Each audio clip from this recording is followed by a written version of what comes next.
Hey, everybody, and happy afternoon. We are out here today to see Longlegs. Now, I've only seen some basic trailers. Not, I actually try to keep myself away from this as much as possible. But when I heard Nicolas Cage is going to be a serial killer, and just from some of the clips, it sounds like he's really being ridiculous, Cage. I had to see this movie. Now, this is either going to be really good, intense, and fun, and just a good thriller horror type of thing, or this is going to be a so bad it's good performance by Nicolas Cage that I'm going to be so excited. So we're heading to the theater. We'll see you in just a little bit, and we'll get the whole, spoiler free and spoiler review. All right, see you in a bit.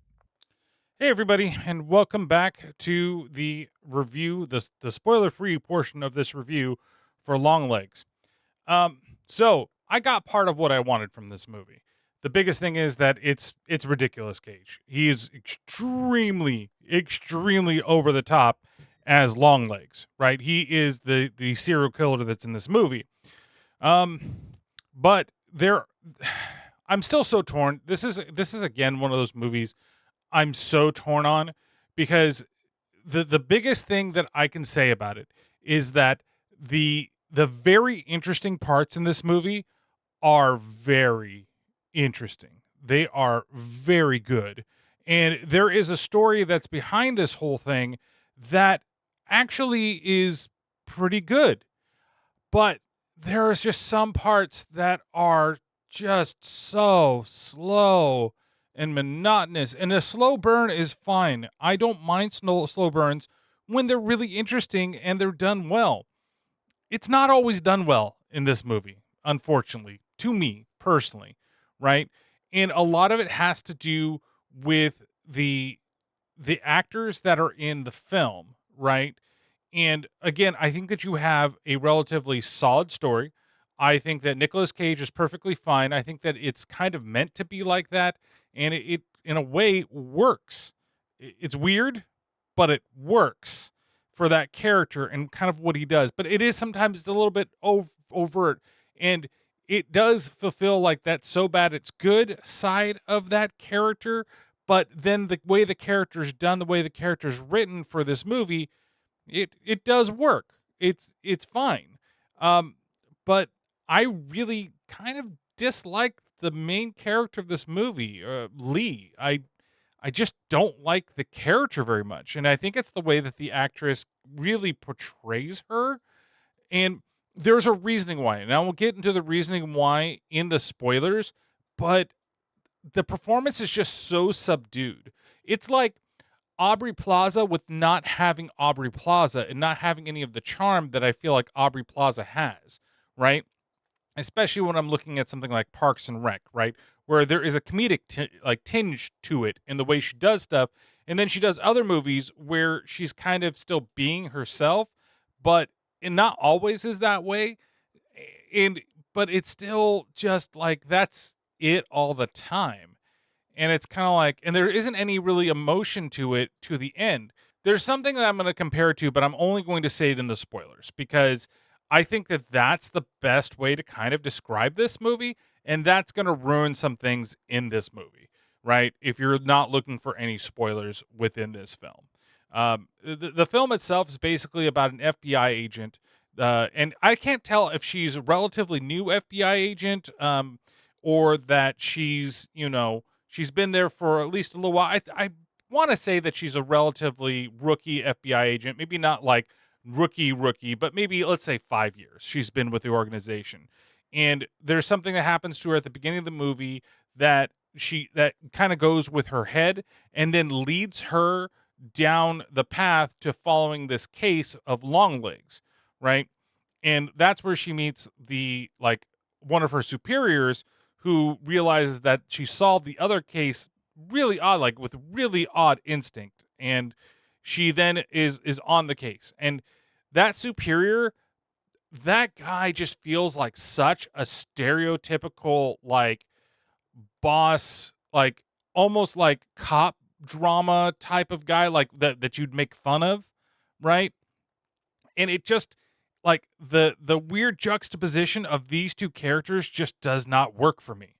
And I feel like this is trying to be the first season of True Detective in some way, shape, or form, but it never really reaches the highs. And it's hard when you have Woody Harrelson and Matthew McConaughey in the iconic roles in that TV show, which is one of my favorite seasons of a TV show ever.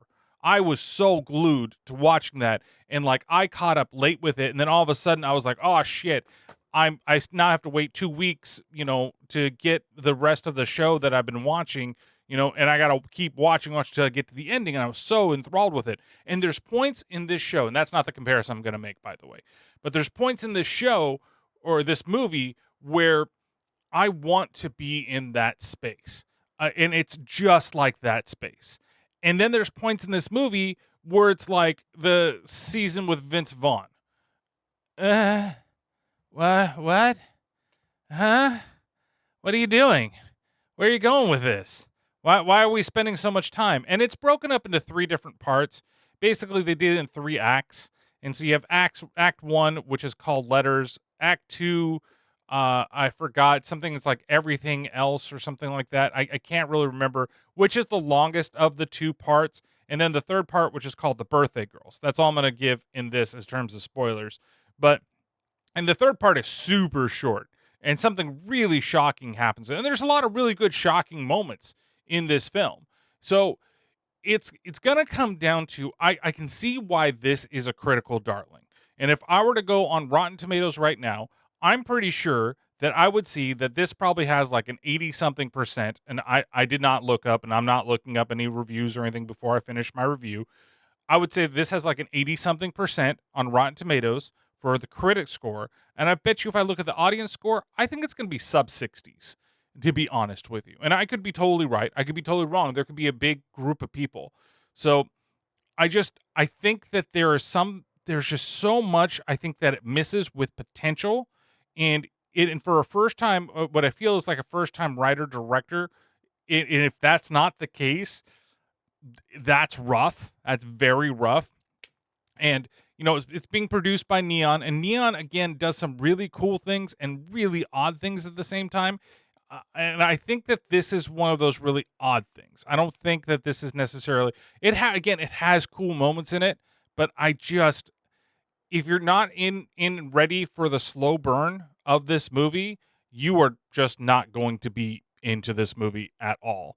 And I think unfortunately between all of us that saw it, so the normal crew that I go see movies with, which is Paranormal Pat, who's been on a couple reviews here, my cousin Angelo, my cousin Crystal, I think we're split. I think it's a 50-50. I think two of us liked it and thought it was interesting, and two of us didn't like it at all. And but I could be wrong. I know one definitely was vocal. That happened to be Patrick. He did not like it.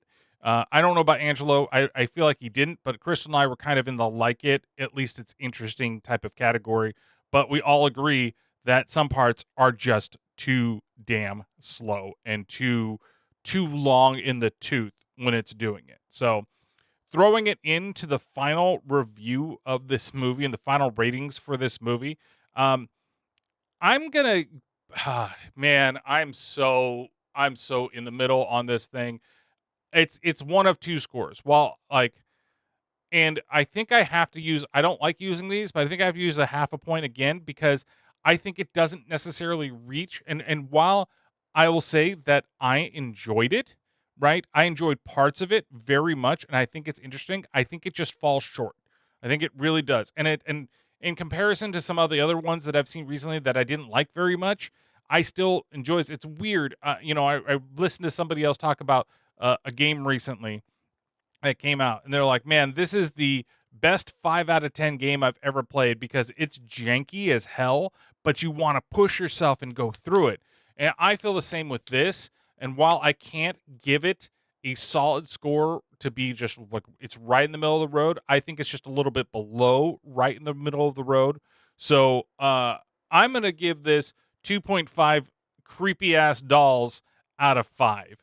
Right? I think that it's hard giving it a 3. I can't really give it a 2 because I think that it's got some really good ideas. And I think your mileage is going to vary based upon how you are when you see it. I felt myself draining at points, and that's where I think it's down there. But There's two movies that I was really trying to compare this to, and I was thinking it was going to be, and it ended up not being.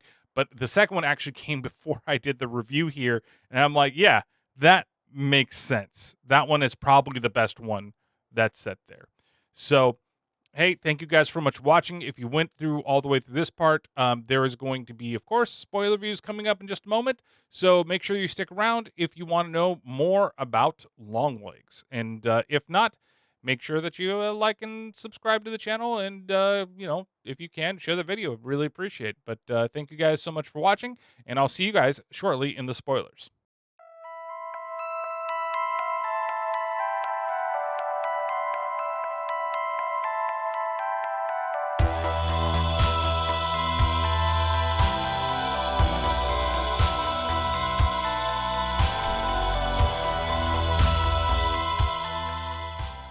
All right, everybody, and welcome to the spoiler section for Longlegs. And so this is where I'm going to compare this to two different movies. I'm just going to say this and we're going to talk about the movie and everything like that.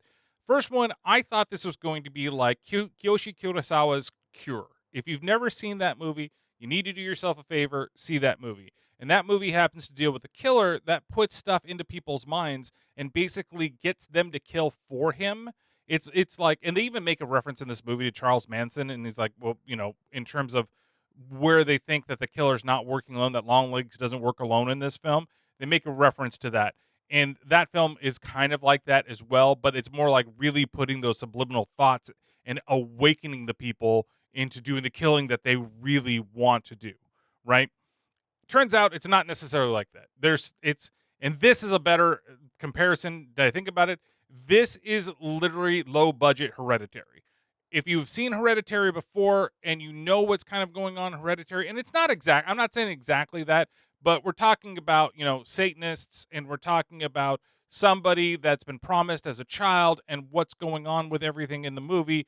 You get that stuff with this because ultimately that's what everything comes down to.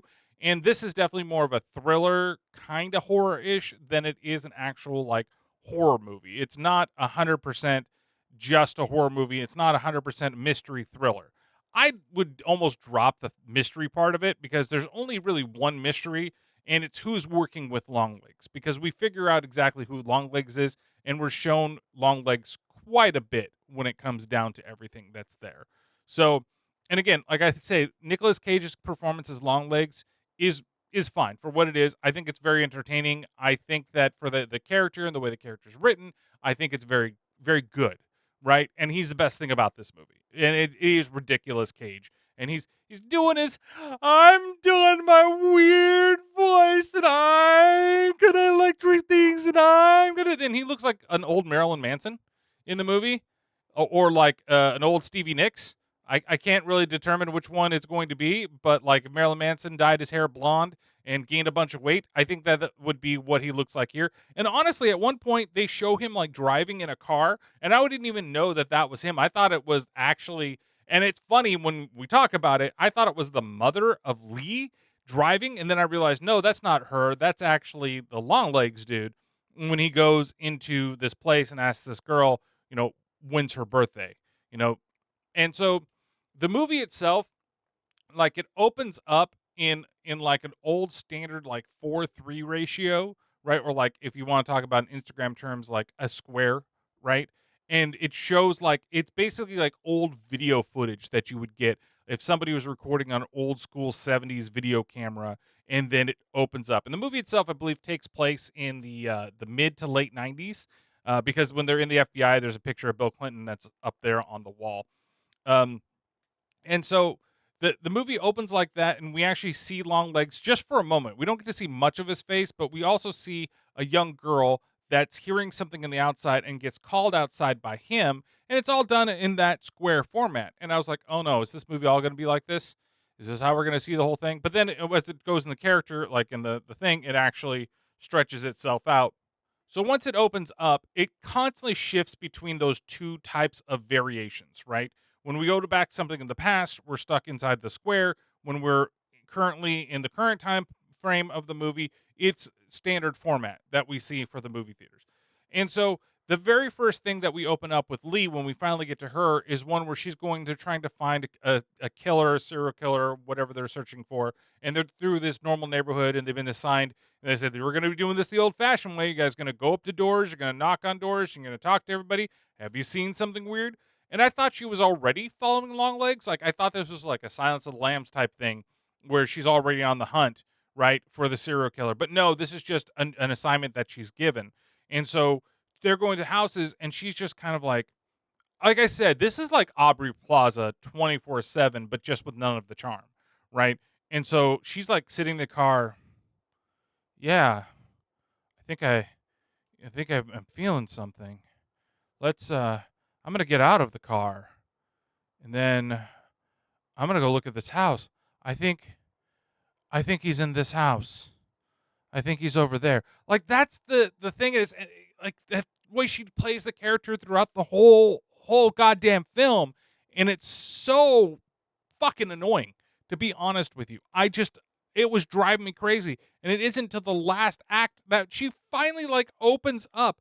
But there's a reason why, and I know what the reason is, and is explained through the end of the second act, beginning of the third act, why she's like this.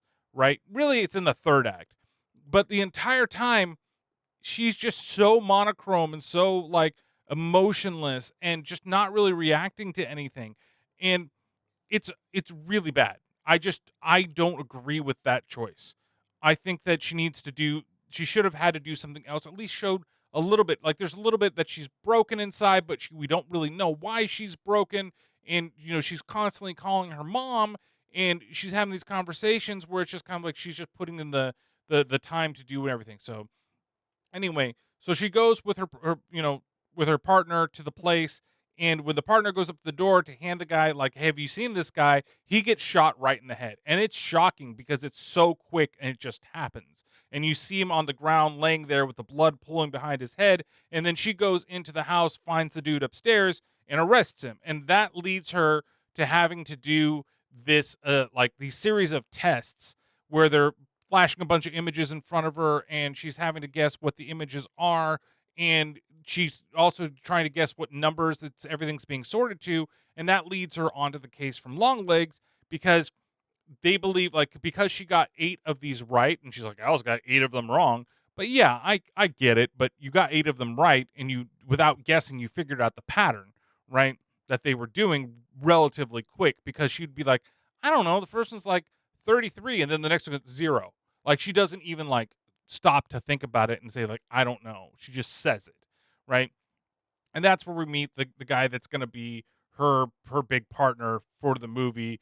And like then she's given the case and she goes through the stuff in the case, and she's overworking herself a little bit, so he takes her out to get drinks, but he's like, oh, we're going to go out and have drinks, and she's like, I don't drink. Well, you know what, I'm going to drink and you're going to explain to me what you just found. So from here, because he's like been drinking a little bit too much, he needs to get a ride back, and she drives him back over to his house where she meets his wife and his daughter. And it was at this point that what does happen at the end of the movie happens what I thought it was going to happen. I'm like, oh, something's going to go on with them. They're going to be like the last family that's going to be the end of the movie, to experience these things. Because as they delve into this case, basically we have a bunch of girls. They are all have birthdays on the 14th of the months that they get, like, of every month, right? And the family always like kills everybody, right? It's always the father of the family that goes crazy, kills the wife, and then kills the child. And that's the commonality between all of them, right? And it's always somebody that's just let into the house, right? They can't figure out like, well, that it's for some reason like, the dad's going crazy in a way, but nobody's being let in. Everything happens inside the houses, and they figure out that it has to be somebody that they trust to like let in the house, if that somebody is actually killing everybody that's there. But most of it is all like murder suicides that they're finding out, and that's kind of like the commonality between all of it. And so after he meets or she meets, Lee meets the family, right, of her new like boss, partner, or whatever you want to call it, she goes back home to do some more research, And you get a really good scene that is very tension filled because she's talking to her mom on the phone. Then all of a sudden she feels something, and then there's a loud knock on the door. And like she goes outside, and there's a couple of good shots where like you're just kind of like seeing the darkness out there. Maybe you see something out there. Like I could have sworn I saw something with eyes that was hanging out there. And then she looks back at the house, and it's one of those quick, somebody walks through the window. So she runs back, and she's got a letter from Longlegs. And Longlegs, whenever he kills, he leaves these letters, but they're always really cryptic letters with a bunch of random symbols. And it's at this moment she figures out how to, read what he's writing down and translates it based upon passages in the Bible, right? And when she does that, that's when the message that comes out: if you tell anybody how you figured out how to do this, I'm gonna cut her titties off. Basically, what it says. Milk making titties, I think, is what it actually says on the piece of paper. So the next morning she goes to her boss, and basically they go. There's another crime scene where another family has died, and the serial killer is still going loose, and she's able to translate what's going on. He's like, "How'd you do it?" She's like, "Well, I just figured it out last night." And it's kind of like things like this where, again, it's interesting. I think that part of the story is interesting, but then there's just so much of like her just looking like this and talking like this. Oh my God, I can't believe this killer's loose. What's going on, guys? We could all do this, and everything is going to be bad if we don't stop him. Come on, guys.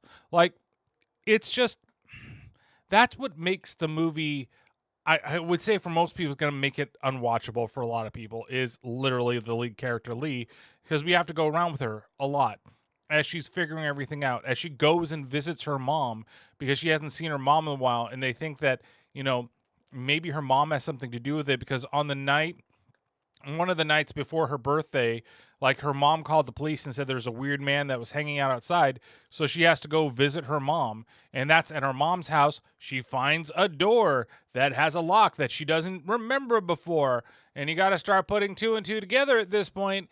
And it's like, really? You're starting to do these types of things? Like, you don't think that there's something up? You've never noticed this locked door before in your mom's house?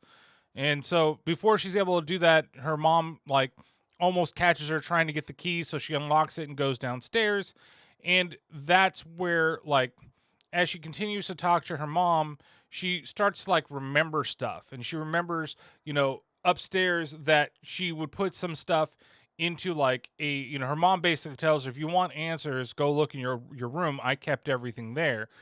And so she goes upstairs, and inside, like, a little toy chest, there's a bunch of Polaroid pictures that she has, and bing, bang, zoom, there's a picture of Longlegs inside there, right? So she finds the picture of Longlegs, she takes it to her boss, and that's when they figure out who they need to capture. Meanwhile, Longlegs is still going around. Like, he has a scene, like I said, it's a little bit overdone, but I think it fits that creepy mold where he goes this, like, tool shop, and he's picking up some stuff, and he looks at the girl behind the counter. Oh, when's your birthday? Oh, I'm sorry, I didn't do it right. Oh, when's your birthday? Oh. Like that. It's that type of shit that you have there. And he's like, Dad, the creep's back again. And, again, it's to show a little more of him. And ultimately, they figure out, and he ends up going to a bus stop where he gets, picked up by all the FBI officers and brought in for questioning. And this is, again, when we start getting into this last act, like, I skipped over, there's a ton of just, like, dumb things that can go on in there, but it's just such a plain story that you're telling. There's not enough intrigue, I want to say, even in her, like, trying to figure out the stuff, right? Again, like I said, interesting story, and it has some when it's very interesting, it happens to be that the first part of the film and the third part of the film are the most interesting parts of the film, where the middle kind of falls off, right? Because it's just a lot of her going back and forth between places. Like I said, the scene where she's figuring out what's going on, like in translating the stuff, that whole lead up is very good. It's very tense, and you have that like sense of dread that's going on, and then she figures it out, and then she just goes, and then there's even a scene when they go see that the kids are like this new people set of people are dead, right? And they remove the cover to show the bodies of the kids that were killed. It's gross, disgusting, and disturbing of having this kid's body that's been dead for over a month and maggots are all covering the face and stuff like that. Like that stuff's good, but it's just like everything in between is just so slow that it just ruins parts of this movie. So it's not until they capture him, right, that it starts to get really interesting again. And I really like the last 20 minutes. Again, I like the first 20 minutes. I like the last 20 minutes. I don't like whatever's in between. So basically, she confronts him because, like, there's a really great scene where he's like, they've recorded him and they're trying to get information out of Longlegs. And Longlegs is like, you're all going to be witness. You and you and you and you and you and you and especially you. And what's great about that scene is it's all done on, it's like VHS that's taped. They're watching it on a little small screen TV, old school CRT type of TV or tube TV. And what's great is as he's looking, it's like he's looking at the different directions of the people and looking them all in the face. All the FBI agents that are watching. That's fucking cool. That's a really great fucking shot. And the way that it's done like that, I'm just like, I love it. I absolutely, and then the way that even Nicolas Cage is doing the performance in that section, it works so well because he's being perfectly creepy with kind of being a little over the top. And again, like I said, it just works in that little scene. And even what happens next, it works so well too. Because now they realize that she has some connection to Longlegs, right? Well, they realized a little before, but it's maybe more than what they're expecting it to be. So she decides, she figures out that there has to be an accomplice because somebody else is going to die relatively soon, right? And that because that person's going to die, regardless if he's captured or not, like they need to find out who he's working with because there's no way that he could do this all on his own, especially the way he looks and the way he speaks and talks. And it's funny too because like how she figures out, I know I'm jumping around a little bit, but how she figures out like his quote unquote algorithm is like ridiculous. Like she's literally flipping through like a book on like an introduction to Satanism, like how to determine Satanism. And then like it's or Satanism for fucking dummies, whatever the hell the book is. She's looking through it and she finds the symbol of an upside down triangle with a circle around it and 666. Okay, I've never seen this before. I don't know. I'm not looking it up to try to figure out exactly what that means or whatever it is. But hey, that's there, right?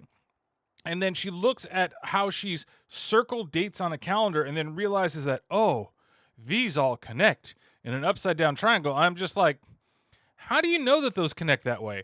What if it goes like this and then this, then this, then this, then this, then, and I think that the way that it's done is that it's connecting in that way because it's the order of which it happened, right?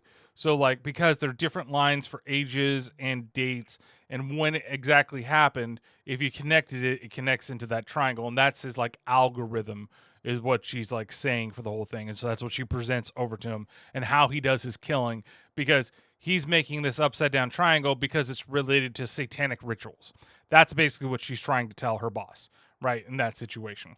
So, basically she decides that because she knows that this is going to happen, that there's going to be another death, and she's going to go down there and she needs to talk to him and try to convince him or figure out what's going on. So she goes in the room by herself, which is ridiculous that the FBI agents would allow another agent or somebody else to watch the guy to make sure that he doesn't do what he's going to do in the next fucking scene, right? This is like really ridiculous. So she goes in there and she starts talking to him and he's just like, oh yeah, you know me. Hello, almost birthday girl. And then they flash back into the past and she's having these past like things, like memories are slowly unlocking in her brain. And we find out finally that the girl in the beginning of the movie, who I thought was this other girl, because she does at one point goes and visits another girl that actually is the only survivor out of them, and she's visited by Longlegs while she's inside of an insane asylum,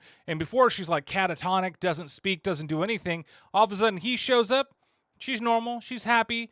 And it's great because there's like, oh, they don't mention him by name, but she's like, you had a visitor. And she's like, oh, yeah, I'd do anything that he'd tell me to do. If he told me to jump off this building right now, I'd do it without a heartbeat. If he told me to rip off her head, I'd rip off her head. It wouldn't be a problem. If he told me I'd kill you, I'd make sure that you were buried deep within the ground, like shit like that. And I think that one is actually a relatively good performance, but it's very similar. And so as we learn that, Lee herself was the girl in the very beginning of the movie that was visited by him, right? And that's the connection that they have. And we learned the whole story yet. We're going to learn it in just a little bit, where it's interesting. And I like the premise of what they're doing with it. But that'll make sense for the way that she's acting through the whole movie. It's the fact that when he's finally like, it's done, everything's coming around full circle. And then he goes, "Hail Satan," and then starts slamming his head into the table until like his whole face is just like, his nose is completely broken off. Like the dude has turned himself to fucking Skeletor is what he's done by hitting his like head so hard on the table. And this is where I'm talking about. This gets into the like hereditary type of territory that we have here. So he's killed himself. There's nobody there to stop it. And he is like flinging blood all over that room with his face. Every time he hits his head down, it splurts all, like it manages to hit her right here and a little bit like right over here, but over the wall, it's like completely spread. It's ridiculous. So they finally rush in, her boss is mad because like the only way that like the understanding, he's mad and he's not at the same time.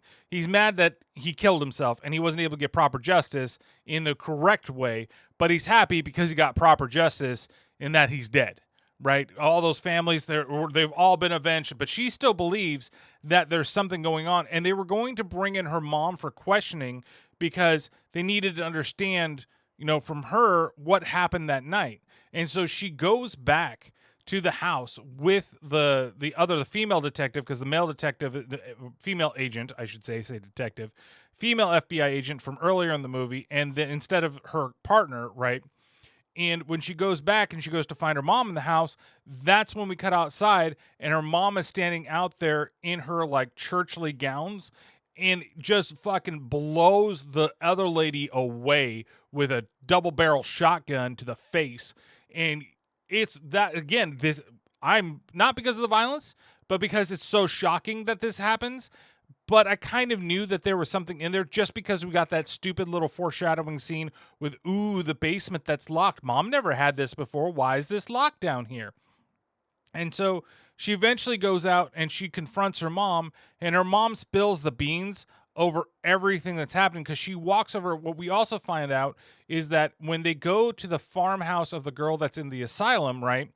When she goes in there, she's like, oh, X. And this is one of the parts I laughed so much at, where like, and I was like, in the back of my head, I was like, how did they not even think about this?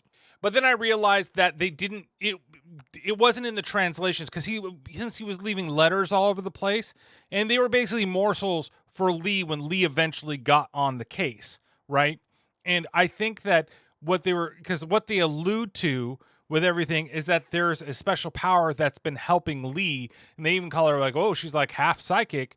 But ultimately, there is a power that's been guiding her to get to this moment, right? And to figure everything out. And because she's the only one that discovered the letters, when they said X marks the spot, when they go over to this farm that's out there, I think they call it like the coffee farm or something like that, after the people that were there. And when she goes there, that's when they see a barn door and there's a bunch of X's, and the note that had was read X marks the spot. So that's where they decide, oh, but they're not really X's, they're like upside down crosses, hence the Satanism, guys. Satanism. Hail Satan. The review should have been out of 2.5 out of 5 Hail Satans is what it really should have done. So they figure out to go in there. They see another like cross that's pointing the way, because they said the cross will point the X will point the way. X marks the spot, pointing the way, or where the fuck they said. But it takes them to the attic of the place, and that's where they find a doll. And the doll has no hair, but looks like the girl that is in the insane asylum who doesn't have any hair anymore, right? Like she had hair when they first got it. Now that she's been there, like the hair is gone, but it was hidden up there for Lee to find, as we find out. So we see the mom standing out there, and she's like, "What are you doing, Mom?" And there's a doll of her, and she's like, "Is it done? Is it done?" Like she's like, "Well, Longlegs no more. He killed himself. Good, then you are free." And she shoots the doll. And when the doll gets shot, you get a reaction shot from Lee, as the doll's head explodes. There's this like black smoke that goes out from the back of her head. And then they focus on the head of the doll whose head's been blown off. And all this black smoke flies out of it as well. And so then she collapses. And when she wakes up, she's in the doll maker's room. And that's Longlegs' room, right? And so where has Longlegs been staying? Why? In her mom's house, right? And that probably already figured that out when I said that the mom killed the other agent, right? Took a double barrel shot and double tapped her, by the way. Shot her from one angle and then went around the other side and shot her again with a shotgun. And so we have we get to go back to the past as we have her mom. There's like in the beginning of the movie, there's like a little bit of a story, like there once was a girl type of thing. And so now she's given the story, and there once was a girl named Lee, and it gives the story of what's been going on. And basically, Longlegs, like we've found out, he's a Satanist, and he does sacrifices of young girls, right? Ones that are turning, usually about 8 or 9 and have a birthday on the 14th. And so she was selected for the January 14th birthday to be that girl for his sacrifice to Satan, okay? Because Satan wanted the girl, Satan was going to get it. But the mother stopped him and then made a deal with him to not have Lee be the one sacrificed so that she could grow up, right? And so she was the one that was taking the dolls that he made that were the instruments to getting the family, the or the patriarch of the family, to go hog wild and just slaughter everybody in the family for Satan. And which, it sounds kind of silly talking it out, but the way they do in the movie, I think it kind of works, and it's something a little different, right? And so the mom, for her penance to keep Lee alive, she would go and take the dolls and then go and put them in the houses, and then she would have to stay until everybody got killed. And because she was saying that she was from the church and these people won these dolls, they were like, more than happy to bring them in. Oh, this is great. I can't believe we won it. And then they would change to murdering everybody, right?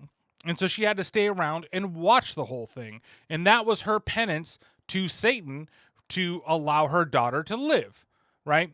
And so now that we've learned this story, she gets reminded, she gets like a phone call. She's going through the house, and the phone call says, "Hey, don't forget so-and-so's birthday. You're late."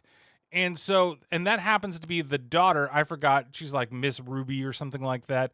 The daughter of her new partner. When we went home, we met him. And there's a really funny, awkward scene where she's just kind of being herself and like sitting there and she picks up a trophy and it's missing. Why is this one missing a head? Oh, well, that one broke off and I couldn't find it anywhere, and I really wanted to fix it, but I wasn't able to. Oh, okay. It's very interesting. Like, that's the type of shit that she does. But I now give that a little bit of credit because she becomes alive when the other statue's broken. Like, she actually shows emotion and does a little more. And it's because they explain that because of the way that the Satanist magic works, or whatever you want to call it, that, for her, that allowed her mom to do what she did, it blocked things from her. So she remained elusive and in the dark about a lot of the shit that was going on, and didn't have the memory for that stuff either. So the way that she's acting is just kind of going through life and not being interested in being a little aloof to everything and very Aubrey Plaza-ish. That's, I would say, is because of the ties to the Satanistic ritual that's keeping her around. And like I said before, I think that her powers and how she was taught everything is Satan talking to her. And she doesn't realize that Satan is trying to lead her back to the point to that she gets Longlegs, she captures him, kills him, and because he wants to be killed, and then ultimately, like, she's going to be answering to the man downstairs. I'm sorry, the man downstairs! Like, however fucking Nicolas Cage does it, but that's just the way it is. So, she goes over to her boss partner's place and finds them already under the trance of the doll. And her mom is sitting on the couch, and her partner's like demeanor is changing. And it's weird because the wife is like all happy and she's like, oh, where he's like, you need to shut the fuck up, bitch. I need to go in the kitchen and find something like a knife, and I need to go over and cut the cake. Yeah, such a stupid thing for me to do, to cut the cake. Now, dear, you said you would do. Why? You need to shut the fuck up. Like, he's totally different than what he was. And like, his emotions and everything are much better too than the way that he's been. And then he's like, all right, I'm going to go in the kitchen and cut the fucking cake. You're going to come with me. Okay, dear. All right, everybody. We'll be right back. I will, but you won't be. Like, it's fucking hilarious. I think that part is so goddamn funny. And I think it's unintentionally funny, but it's definitely like supposed to be like awkward, ha type of funny in the way that it's done. So he kills his wife. He comes back in the living room. Her mom's basically like, look, I got to keep doing this. So you're just going to have to let this happen. So that way you can still grow up and we can, we'll still be a family. But she ultimately shoots the dude, stopping him from killing the daughter. And then the mom says, no, you can't do this. It has to be finished. And so she gets her like sacrificial knife out, says, hail Satan, tries to attack the girl. And that's where Lee shoots her mom in the forehead. And then the movie ends with T-Rex playing, right? There's a T-Rex quote in the beginning of the movie that I can't remember what it is, but bang a gong is what ends the film. And it's just like, okay. So I think that there is some tongue-in-cheek that's happening in this film, especially with like the song that ends the film. But like I said, a lot of it is it's just kind of boring things that happen, right? But again, when it gets like really tension-filled, and I think the story is fine. I like the whole thing, the whole angle of the Satanists and kind of low-budget Hereditary that's going on with this situation, except for, the fact that she's already been promised and the fact that the mom is killing to keep her around so that way she doesn't get sent to hell, right? But eventually they're going to pay for her sins. Even her mom says it. Eventually we're going to go to hell for what we've done. But Lee hasn't done anything. It's only fucking, the mom that really should be in any way, shape, or form going to hell in this situation. So that's basically it. That's the movie right there. And I just wish it was better. I do wish it was better, a lot better. And I think that pacing really would have helped the movie. And I know there's going to be things that I missed, and I actually am going to have some fun going around and looking at some other people's reactions and thoughts and everything to these videos, or to this movie, I should say. And if you guys have your own thoughts, if you've seen this movie, if you've seen Longlegs, and you think there's something that would be interesting for me to know or I missed, please leave a comment below, because I really want to understand some things better. Like, I don't, again, the upside down triangle thing, I don't know if that's actually a thing. It could very much be something, and I'm looking like an ass making fun of it. But I mean, again, like, Nicolas Cage is good. I didn't like most of the characters, but I think that the story is really, really interesting, and I think at parts it's really well shot. When he's really trying to create tension, and they're really trying to weave the story in the direction, that scene with the video of, of Longlegs looking at everybody, that scene's amazing. Even the scene where he kills himself and they're going back and forth, that scene's really good and really fun too. Again, last 20 minutes fun, first 20 minutes fun, the in-between, not so much, and that's where it gets a score. So if you guys made it all the way through the video, thank you so much for watching this movie review on Longlegs. If you like the content, make sure you like and subscribe. I'd really appreciate it. You can check out also the Terrible Terror podcast, available on all streaming platforms. I've still thought about doing maybe a YouTube stream every now and then while I have the time to do those things, but we'll see what happens with all of that stuff. Meanwhile, you can catch me over on Twitch, twitch.tv/terribleterrors. If you guys think that if I did something live, whether it's playing games or doing something, there's certain things I can't do on YouTube that I can do on Twitch. So, like, for example, movie trailers. I can do those on Twitch. You can't do them on YouTube for some reason, like watch them and talk about them. So, I don't know. It'd probably be a horror game or something. Maybe Horror Mondays will move over to YouTube. I don't know. Or maybe I'm just going to start simul-streaming. I don't fucking know. But thank you guys again. And I will definitely catch you guys next time. Make sure you take care of yourselves and each other, and we'll see you soon. Bye, guys.